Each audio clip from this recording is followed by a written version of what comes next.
เฮามีความสะดุ้งไวพรรคเฮามีหากเหงาที่แข็งแกร่งฝังลึกไว้อย่างแน่นเหนียวแต่พรรคเฮาได้ค่าปรับปรุงเปลี่ยนแปลงให้แท้กับสภาพการตัวจริงของแต่ละระยะแต่ละสถานการณ์นั่นเหมือนการตัดสินใจที่ถูกต้องมีลักษณะยุคสมัยของระยะของประวัติศาสตร์ที่เต็มไปด้วยความมีชีวิตชีวาแห่งยุค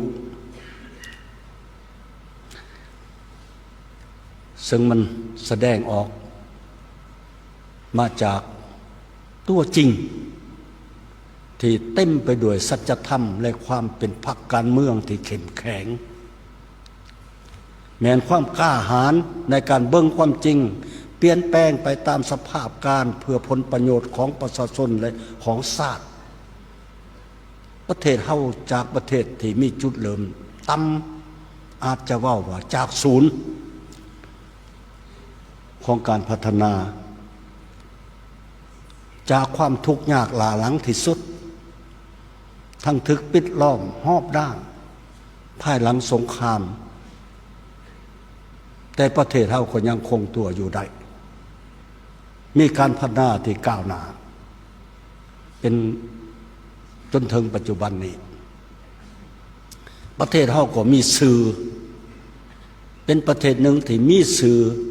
เป็นประเทศที่มีเอกราชมีอำนาจอธิปไตยพื้นแผ่นดินอันครบถ้วนและกำลังถูกปลดออกจากสถานภาพด้อยพัฒนาไปและค่อยๆก้าวขึ้นเป็นประเทศที่ถือว่ากำลังพัฒนาก้าวขึ้นเถื่อละก้าวและสปป.ลาวก็มีบทบาทสูงเด่นขึ้นในเวทีภาคพื้นในสากลนับมือนับกว้างขวาง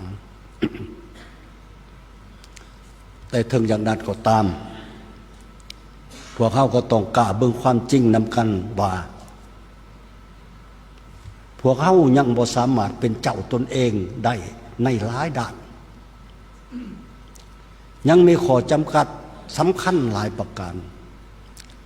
พวกเขาก็ยังเต็มไปด้วยความเอื่อยอิงความพึงพา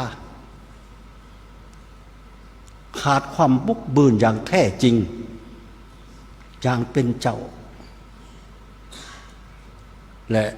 มีหลายด้านขาดความสามารถแข่งขันขาดความเป็นเจ้าด้านเทคโนโลยีสมรรถภาพแรงงานและพื้นฐานเศรษฐกิจก้าวหน้าซ่าบ่สมคู่กับความสามารถบ่มซ่อนที่มีของประเทศเฮาทรัพยากรมนุษย์บ่ทันได้รับการพัฒนาเท่าที่ควรประสิทธิภาพและประสิทธิผลของการบริหาร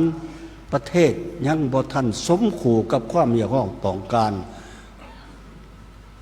ระเบียบวินัยยังอ่อนแอ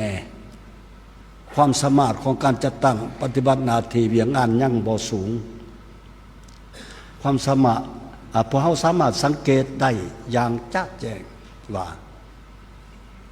จุดอุดตันทุกมือนี้ในประเทศเฮาบ่แม่นอยู่ที่แนวทางนโยบายหากแต่อยู่ที่ความสามารถในการหันแนวทางนโยบายให้ออกมาสู่การปฏิบัติที่มีประสิทธิผลออกมาเป็นรูปธรรมเกิดออกให้เกิดดอกออกผลตัวจริงนั่นเอง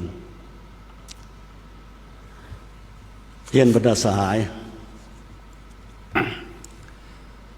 เพื่อตอบสนองความเรียกร้องต้องการที่นับมือนับสูงของการพัฒนาศาสตร์เฮา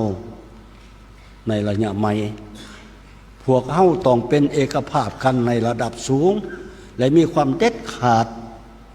ในระดับสูงใหม่ทั้งด้านจินตนาการทั้งด้านความตัดสินใจบุกทะลุไปสู่การหันเปลี่ยนอย่างแข็งแห้งในการปฏิบัติก่อนอื่นต้องก้าวเข้าสู่การหันว่า การเว้าให้ไปสู่การกระทำตัวจริงเว้าให้ไปสู่การเฮ็ดตัวจริงให้หันเป็นการปฏิบัติให้เป็นต้นเป็นโตออกมาแท้หันจากความหับหู้สู่การกระทำต้องเด็ดเดียวแก้ไขสภาพเว้าหลายเฮ็ดหน่อยหรือบ่เฮ็ด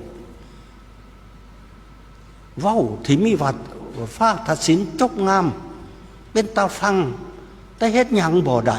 หรือบ่ได้เฮ็ดหยังออกมาให้เป็นผลได้รับหรือเกิดผล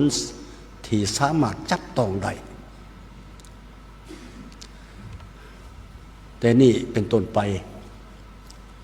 ต้องยุติแบบเฮ็ดเวียกอัญญาสิทธิ์เต็มแต่หูการแต่นี่ต่อไปแต่ละคณะพรรคแต่ละองค์การจัดตั้งพรรคพนักงานตลอดถึงสมาชิกพรรคพิเศษแม่นผู้ที่เป็นผู้นำพาลักแรงต้องเป็นผู้ตัดสินใจสูงในการเสนำพาหู้ออกหัวคิดประดิษฐ์สร้างหู้ออกแบบในการหันเป็นแนวทางสู่การปฏิบัติหันจากแนวทางไปสู่การปฏิบัติหู้เต้าโฮมสร้างกำลังแห่งสังรวมเพื่อเวียกงานหู้สรุปตีราคาหู้ปรับปรุงเปลี่ยนแปลงตามสถานการณ์หู้ใส่ความบ่มซ่อนของถ่าแห้งที่มีและสำคัญที่สุดต้องหู้รับผิดชอบต่อผลได้ผลเสียหรือว่าความล้มเหลวของเวียกงานที่ถือมอบหมายอย่างเต็มส่วน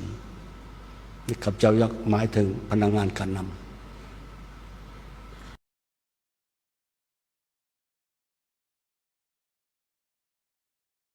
พรรคเฮามีความสะดุ้งไว